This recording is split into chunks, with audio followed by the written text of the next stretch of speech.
농지는 실제 농사를 짓는 사람이 소유해야 한다는 원칙이 현실에선 제대로 지켜지지 않고 있습니다. 최근 약 4년간 농지법 위반으로 검거된 인원이 6천 명에 이르는 것으로 조사됐는데요.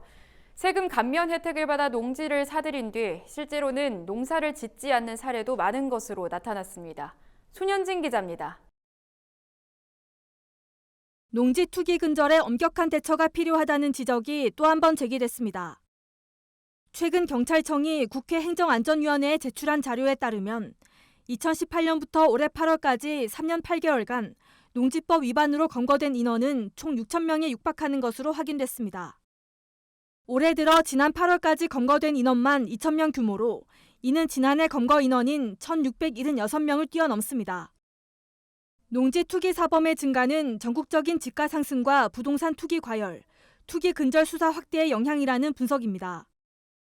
농지를 사들일 때 취득세를 감면받고 실제로는 농사를 짓지 않아 세금을 추징당하는 사례도 잇따르고 있습니다. 농민과 농업법인은 직접 경작하기 위해 농지를 취득하면 세금 감면 혜택을 받지만 타 용도로 사용하는 등 법적 요건을 어기면 감면세액이 추징됩니다. 세종시와 제주도 등 투기 세력이 몰린 2개 지역에서는 최근 3년간 농지 취득세 감면 추징액이 23억 6천여만 원에 달했습니다. 특히 농지 취득세 추징은 자경농민과 귀농인보다 농업법인에 집중됐습니다. 제주 지역에서 농지 취득세 감면 대비 추징 건수 비율은 농업법인의 경우 47.6%로 자경농과 귀농인의 6.2%보다 8배나 높았습니다.